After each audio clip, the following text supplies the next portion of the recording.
cada vegada que aconseguim empoderar a les nostres veïnes, a les nostres picaportes, per nosaltres és una gran satisfacció veure que aquest moviment veïnal, que aquests veïns i veïnes que tenim als barris ens ajuden a cohesionar-nos millor i també a fer un barri i una ciutat millor. Sempre expliquem que la nostra vida, la vida d'Aigües de Barcelona, està íntimament lligada amb el creixement de l'àrea metropolitana i de la vida dels veïns i veïnes. I segurament perquè té molt a veure amb el nostre propòsit, que és que a l'impuls de l'aigua nosaltres volem canviar el futur i treballar per la millora de la qualitat de vida de les persones.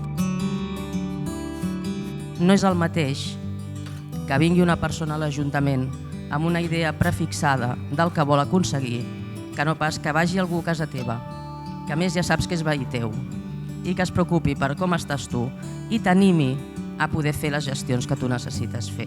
I agrair la feina de les picaportes, en què és una manera de fer barri, de fer cohesió de barri, de que la ciutadania d'aquests barris entengui que, malgrat totes les dificultats, els governs municipals, siguin del color que siguin, no deixem de preocupar-nos per arribar i ajudar i donar eines a tots aquests barris i totes aquestes situacions de vulnerabilitat.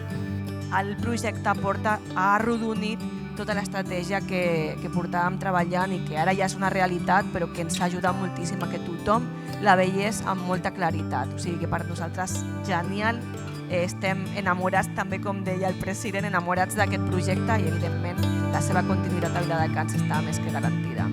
Pel fet que si et veuen i et coneixen, és molt més fàcil que t'obrin la porta i puguin obrir-se ells personalment, emocionalment y en cuanto a las necesidades que son económicas. Hemos podido dar información, asesorar, aconsejar a nuestros vecinos de procedimientos que no conocían. Hemos podido enseñarles cómo solicitar, ajustar los tramos del agua. Encontramos con familias numerosas y no lo sabían. Hemos podido enseñarles a solicitar un bono social. Había una mujer que la conocía del barrio, estaba siempre alegre y tal, pero una vez le toqué la puerta, tenía muchos problemas, mucha necesidad de hablar, de acompañamiento, y la verdad no sabía de lo que hacemos en el barrio, y vino, se acercó y la veo después en el ayuntamiento, estaba muy contenta de lo que le hemos explicado.